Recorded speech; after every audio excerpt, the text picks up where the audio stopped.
Halo, assalamualaikum Sobat Jamu Times. Nah, kali ini saya akan menanggapin beberapa pertanyaan yang mirip atau ya mungkin ada yang komplain kali ya, terutama maaf itu para tukang atau para kontraktor yang saat itu saya memang bikin video tentang tips agar tidak dikibulin tukang. Nah, itu ternyata ada beberapa teman kita tukang atau kontraktor itu ternyata komplain gitu ya. Kenapa ini seolah-olah menyudutkan tukang yang bermasalah, padahal kan juga banyak owner proyek atau pemilik rumah yang merenovasi bangunan itu juga bermasalah ya. Mereka tidak mau bayar, mereka menambah-nambahi pekerjaan tetapi tidak mau menambah biaya pembangunan. Nah, baiklah Sobat Jamu Times, maka kali ini saya akan coba beri masukan, karena memang betul juga sih tidak semua owner proyek itu juga bagus dan tidak semuanya mereka juga lancar membayar proyeknya gitu loh. Ada juga yang nakal ya, ada juga yang nakal. Nah, mengenai video saya yang sebelumnya yang mungkin dikira mendiskreditkan atau memojokkan tukang, itu bukan memojokkan menurut saya. Mohon maaf kalau memang itu dianggap, karena memang pada prinsipnya dimanapun, mau tukang, mau owner proyek, mau profesi apapun, selalu ada yang nakal gitu ya, ada yang nakal. Nah, sekarang bagaimana sih supaya kalian yang jadi tukang atau owner kontraktor baik borongan maupun harian gitu kan, itu bisa tidak terjadi masalah dengan pemilik proyek atau pemilik rumah yang membangun rumahnya. Nah, yang pertama yang perlu diperhatikan adalah kuncinya memang di perjanjian awal gitu loh ya, di perjanjian awal. Jadi kalau Anda borongan, ya harus diperjanjikan pekerjaannya apa aja ya. Mulai A, B, C, D, E 1, 2, 3 itu harus didetailin ya, didetailin.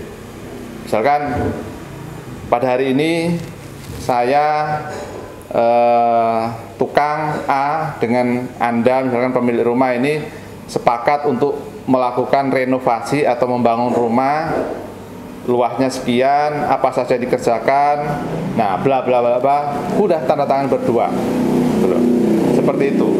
Nah, atas dasar itu maka teman-teman tukang atau kontraktor itu kalau terjadi permasalahan di kemudian hari tinggal merujuk kepada perjanjiannya saja gitu loh.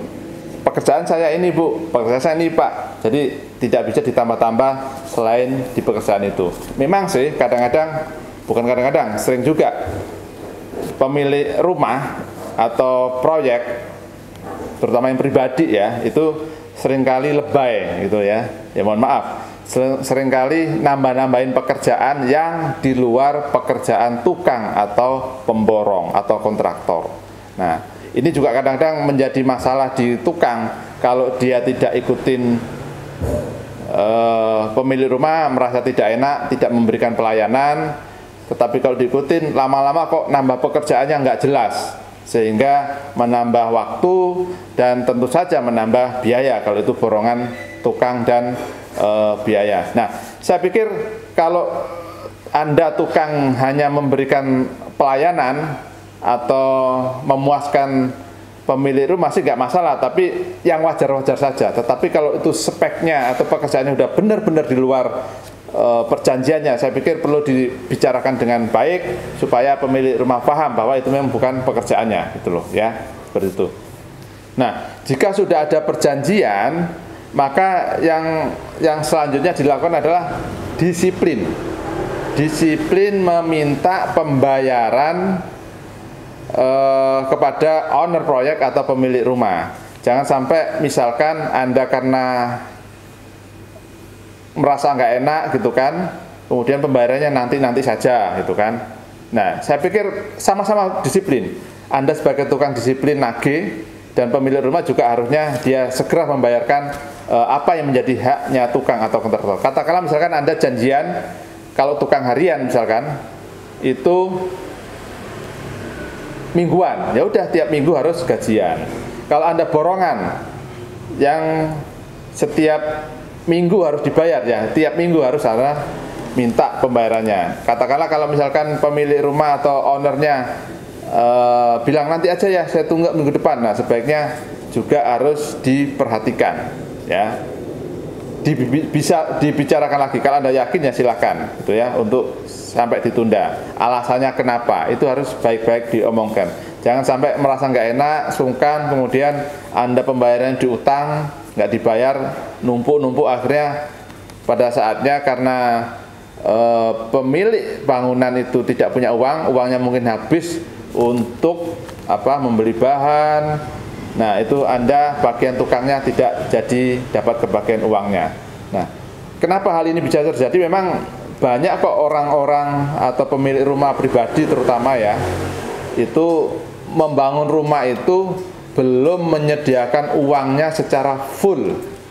Ya, katakanlah ada dia mau bangun misalkan perkiraan habis 300 juta. Kemudian dia mungkin hanya punya duit 200 juta. Nah, itu biasanya dia udah mulai dulu, kemudian sambil berharap di perjalanan dia punya rezeki atau mengandalkan tagihan dari luar, dari usahanya, dari utangan. Nah, itu sambil jalan. Nah, kalau masalahnya seperti itu risikonya adalah di tukang kalau memang dia bisa tidak terbayar, gitu loh ya. Karena itu disiplin, sekali lagi disiplin, teman-teman tukang minta bayaran tepat waktu, ya, tepat waktu. Nah, demikian Sobat Jamu Times, itu sederhana, tips sederhana dari saya. Mudah-mudahan Anda semua yang menjadi tukang atau kontraktor atau kuli borongan tidak dimainkan atau dinakalin atau dikibulin oleh pemilik bangunan atau owner proyek, dan semuanya bisa berjalan lancar dan baik-baik. Demikian, Assalamualaikum warahmatullahi wabarakatuh.